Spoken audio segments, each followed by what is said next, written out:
Hello. So this would normally be my monthly update, but it is the first of a new year, January 1st, 2025, so I'm going to give a year in review. And this is actually pretty much the first year of my fitness journey. I was 295 pounds as of November 13th last year when I joined my local gym. And that is about when I started thinking about my physical health much more seriously. So I was 295 then. This morning on the scale, I was 207. So that's a significant loss of weight. Let's temper that with a little bit of, I'm getting over a bout of COVID right now, and I've definitely lost some weight from water and just... that's what happens when you get sick. So I'm probably a little 5 pounds heavier at least than that would suggest. Either way, it's a significant drop in weight. I'm down at least 80 pounds over the year. That's great. I'm happy about that. There's a lot more work to go. I'm 210-ish. I'd like to get to 185. I think that's a reasonable weight for me if I want to be muscular, which I do. But this whole thing really started it's not really about my physical health. I just saw that there was a connection between my physical health and my mental health. And my mental health was what spurred all this. It was my lack of control of my anger that was a concern to me and my friends and my family. And that's primarily what I wanted to work on. But I saw that connected to that were a lot of issues with self-discipline and self-perception, just how I saw myself. And not liking who I was made it really easy not to like other people. So there was a pretty basic, obvious connection to my physical health there. Like if I feel better about my own body, I'm going to start liking other people more because I just like myself more. That's pretty basic. But it gets more complicated than that. I mean, controlling how much sugar I have, controlling how much caffeine I have, all of these affect your moods. They affect your energy levels. And I don't mean in some mystical, weird way. I mean, they affect like the fact that you're going to crash at 2 o'clock in the afternoon, which I almost never do now.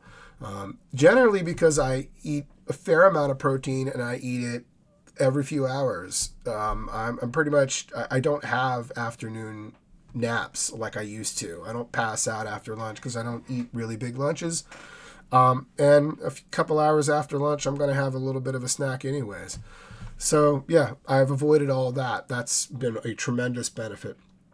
My mental health has been definitely improved by going to the gym. That said, this has been one of the most horrible years of my life, and I'm going to try to talk about all that as best I can, reasonably without kind of losing my grip on things, because it's just been a terrible year for me.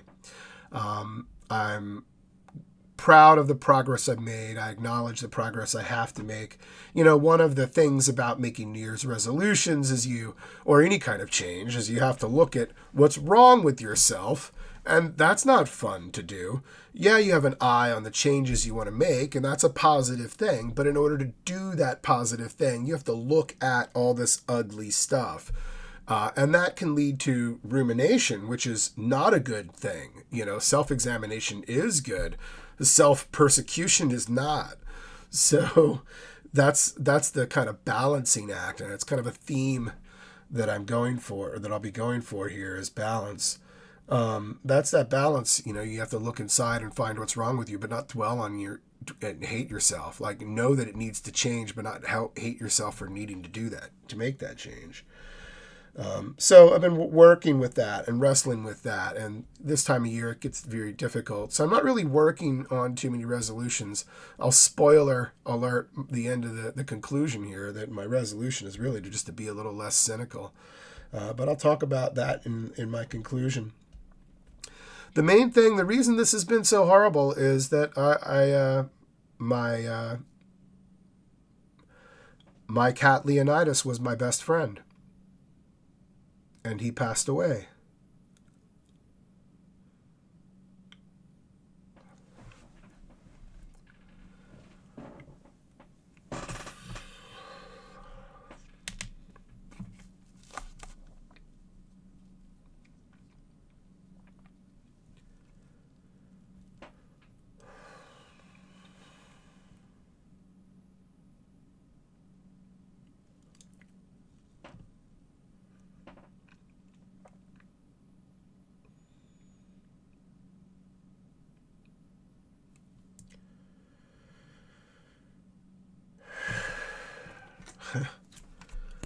customer support card. It says happy, not happy. I don't know, man.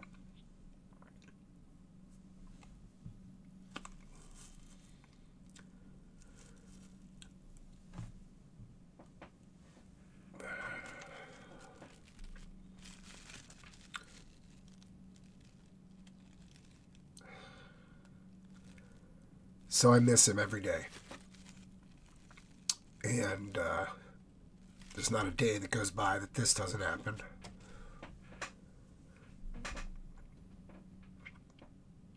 And that makes it hard.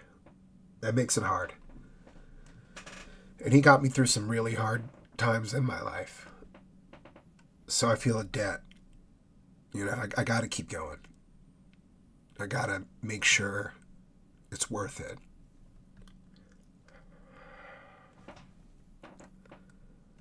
And so I go, and I stay on my diet, and I stay on my workout, and I try not to get angry at people, and I try to stay positive about the world. Motivation is tough. It's tough to do all these things because you feel very alone. You know, I'm 49. I live alone with another cat. There's the other cat. Lucky is the cat that I live with. He's 8 years old, and he's been living with me for 4 years. He was my mother's cat, and she was attacked, and she's fine. But while she was recovering, he had to live with me, and now he lives with me. And he's been grieving Leonidas, my old cat, who was 16 when he passed away in the spring. He's been grieving him as well. And he's lost some weight. He was a bit chunky, and now he looks good. He's a good, slender, good boy. In any case, that's a pretty accurate snapshot of what it's not a snapshot. That's what grief looks like for me several times a day. It's been almost a year. And so, in addition to working through my anger, now I'm working on grief and loneliness. And so, it becomes all the more important not to give up on my nutrition, not to give up on my working out. There's a lot of reasons that going to the gym has been helpful and beneficial to me. There's been days where I just didn't want to do anything, but I had a routine. I'm a bit of a ritualist. So I'd go to the gym, and I don't go to the gym and try to work out my demons. It's not. I don't want to lift with anger. In fact, there's so much about finding your center. You have to be calm. You don't want to lift with anger and lift with all this emotion so that you're like lifting with poor form. I'm trying to get big. I'm trying to build muscle, which means I'm putting heavy weights on there. And yeah, I might be doing high reps versus high weight, but it's still a pretty high weight for most people. And you're going to hurt yourself if you do that with just emotion. You got to center yourself. You got to find some balance, and you got to breathe. And in order to push, and the funny thing is, it is a balance, because while you're calming yourself down, that's almost not really the right word. You are calming yourself down because you shouldn't be thinking about who you're angry at, or your grief, or your stress. You shouldn't be thinking about any of that during your lift. You should be thinking about all of your contraction and of your muscles, and moving the weight forward and letting it come back down again, or whatever the motion is. That's what you should be thinking about, and just exactly what your body is doing while you're doing that. And so, but at the same time that you're removing all those emotions from the equation so you can concentrate on form, you're summoning up all of this emotion so that you can move this massive weight so that gravity doesn't kill you with it, right? So it is a pretty intensely emotional experience that requires a crazy amount of emotional balance. You have to really work both sides of that. Push out all that negative and summon up all the positive. So when I go to the gym, I have to not think about my grief and my loneliness and things like that. That's not the way to work out. But it's not uncommon then for me to finish a workout and get to my bike and suddenly break out in tears because I've been summoning all that emotion and wrestling with it, and now it's just released, and not necessarily in a bad way. If you've had this experience too, I mean, you don't want to lift with emotion. Definitely there have been times in the gym where I feel like, okay, oh my God, I'm thinking about some things I shouldn't, and now I'm getting all teary eyed or I'm crying, and I've got to just face the corner and not let everyone see. And not necessarily because I'm ashamed, but just because, it's kind of a bummer, man. I'm trying to do my squats here, and you're kind of ruining my mood. So, it's more just about respecting other people that I don't do that. I don't mind sharing my feelings, clearly. That's not what it's about. So that's why this has been probably the worst year of my life. That's what I've been trying to get over. In addition to the gym, I've been trying to concentrate more on music. I'm concentrating more on art as well as a form of therapy. I find that helps me clear my mind and not think about things, not ruminate. Rumination is one of my big problems. For all of my concerns, I have made significant progress this year. And I think putting a little bit more stock into my art overall, that'll help. Concentrating as much as I have been, even further on my nutrition and my workouts is going to continue to help. And so that's what I'm going to talk about next. So that's what I'm working with. I'm 210. I'd like to be 185 by summer. I think that's possible. And then once I get to 185, I'd like to maintain 185 for a while. At 185, I'd like to be benching about 250.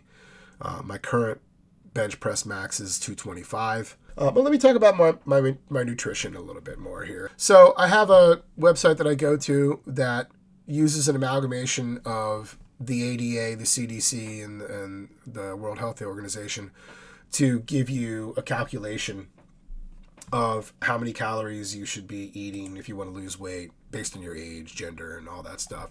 So here I am at 49 years old. I'm a male, 5'8". I weigh 210, and I do work out 6 days a week.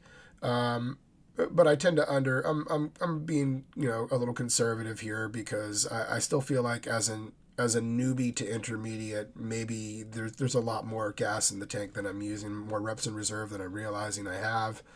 And I'm aiming for a mild weight loss of 0.5 pounds, about a half pound per week.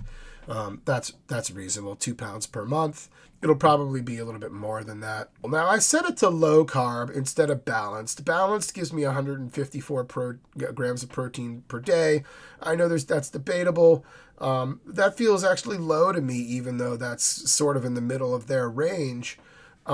Just because most of the guidelines that I've seen for muscle growth, particularly if you're an older male, it tends to be a little bit harder for us to do this. We need a little bit more resources to do it.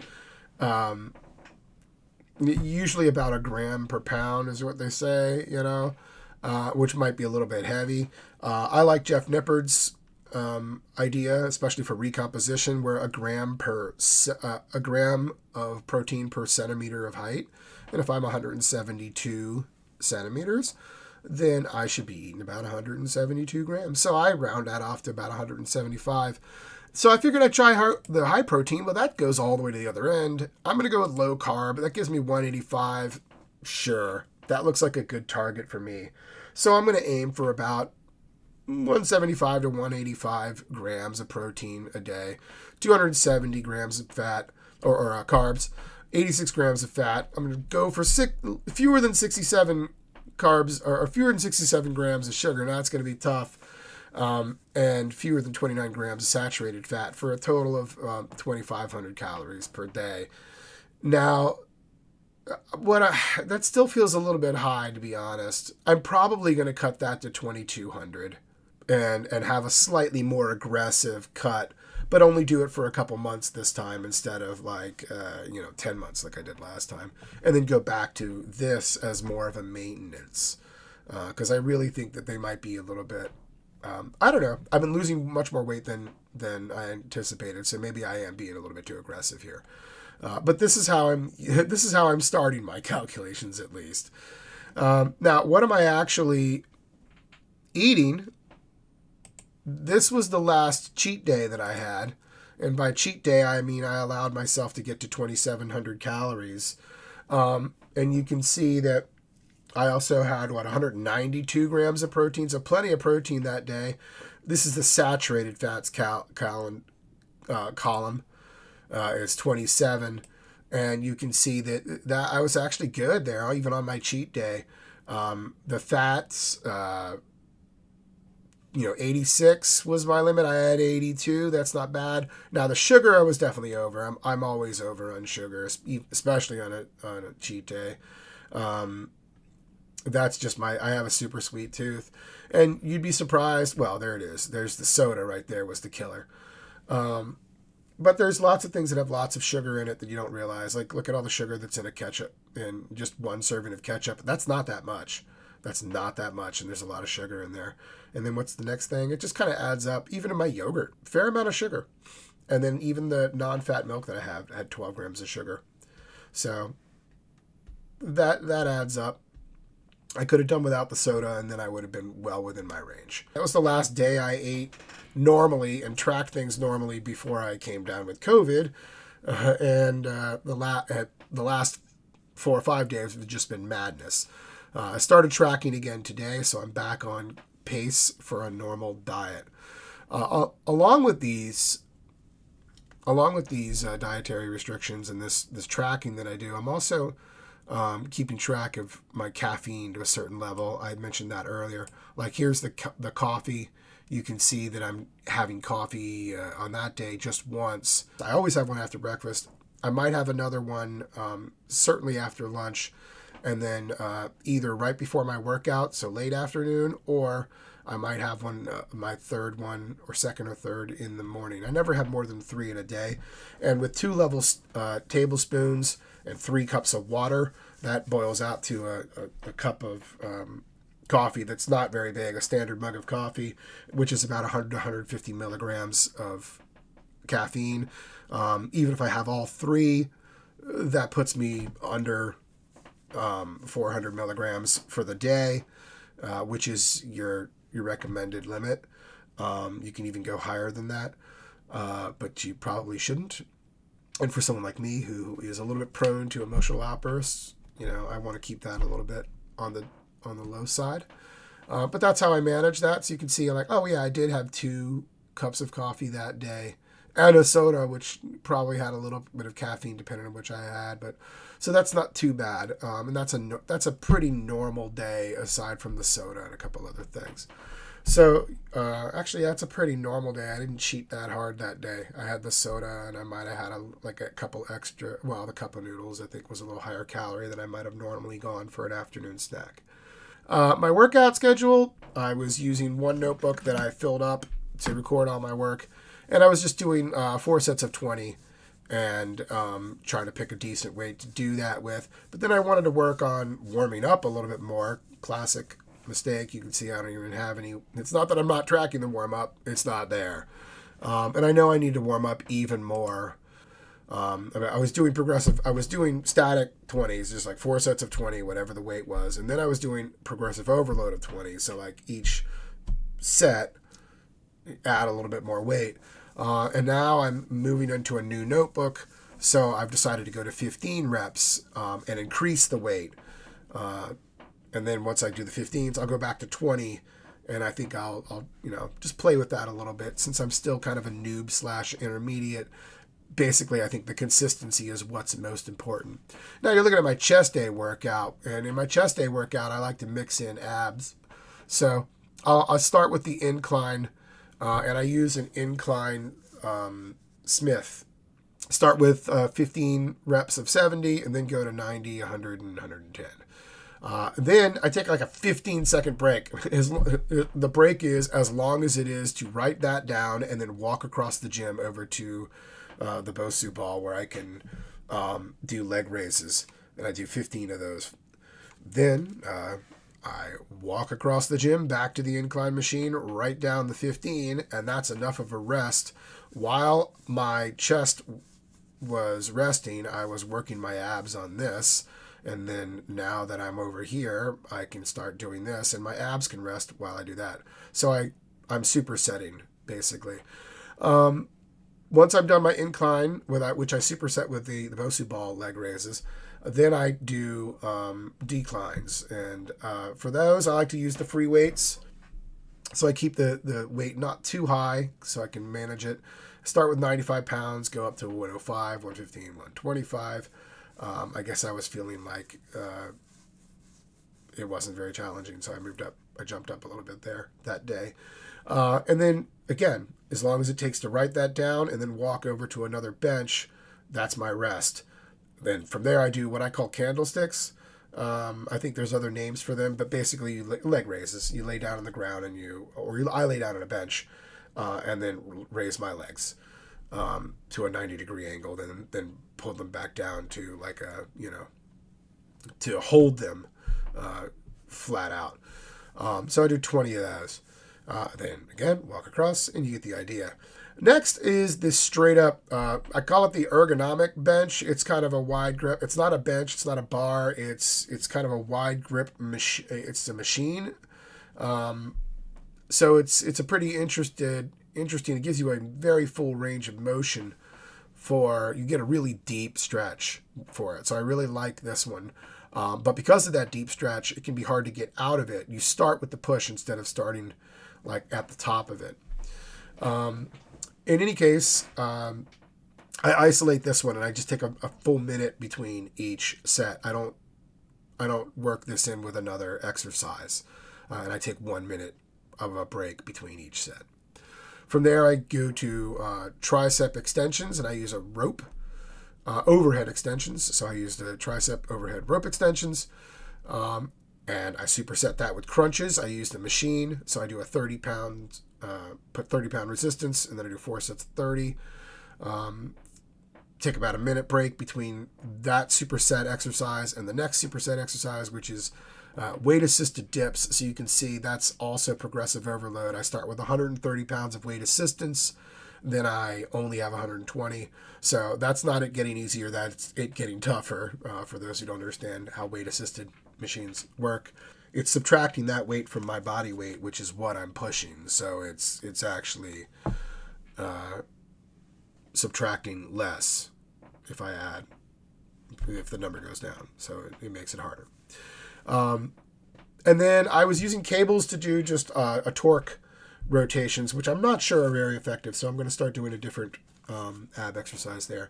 But that's a basic overview of what a typical day of training for me looks like. So where does that leave me? I mentioned earlier I have a max bench press of 225. The gym owner was there and was able to spot me for that. Unfortunately, we got a little aggressive. He gave me this look like, yeah, and he puts 275 on there, and I'm thinking, okay, but there's no way. I was like, and I could not get 275. So then we go down to 255, but by then I was just blah. And I think maybe I could have gotten the 255, but I was just too spent. So I'd like to get 250, 255, maybe even 275 by the summer. I think that's possible.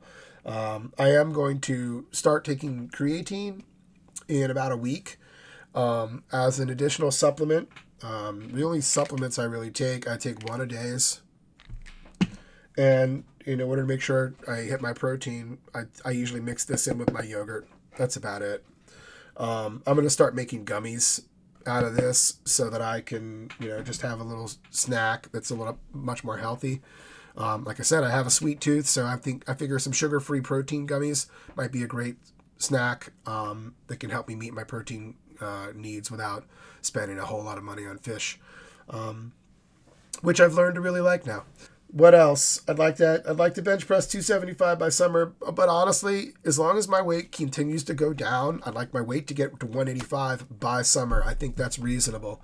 And if I can get to 185 by summer and have a bench press that's still 225 plus, then I don't care what the plus is. I'll be happy with that.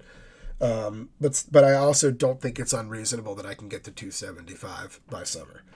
As far as mental health goals, I want to keep on at it, right? I'm going to keep on using art. I'm going to keep on, looking into other ways that I can manage my emotions and keep my self-disciplined and motivated. The main thing is, I can start doing what anybody else would tell me to do anyways, which is be less cynical and be more optimistic. And, as silly and basic and simplistic as it sounds, just hold your head up, man. You'll get through it.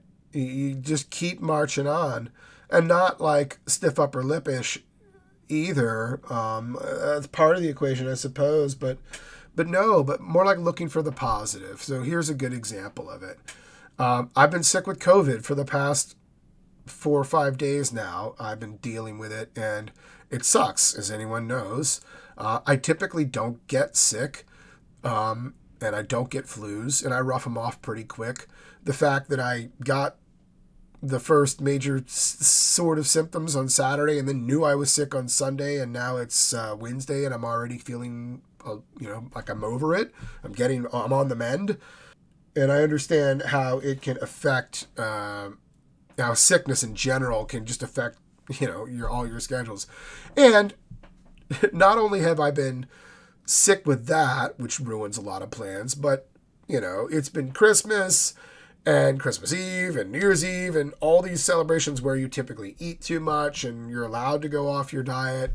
So and it all happened midweek. So like the gyms are closed and you're like, all of my rituals are like, ugh, like the other day I was like, what day is it? So I'm starting to get back on track because I'm feeling better health wise.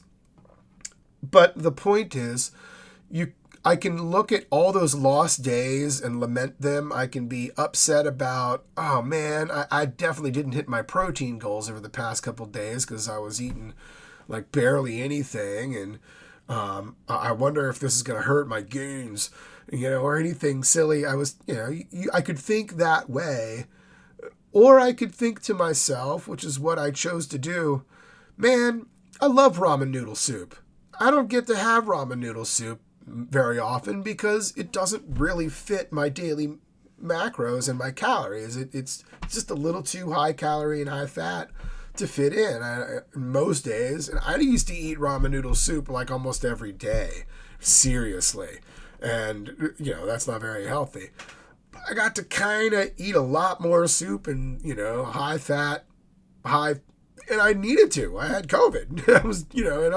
It was really the only way to get nutrients in me. So I got to enjoy food that wasn't really on the menu. Yeah. So find that silver lining. That's a resolution. That's a pretty easy resolution to keep, actually. Right? Yeah. Hit a certain bench press by the summer. That'd be nice. But the real resolution isn't to hit 275 by summer.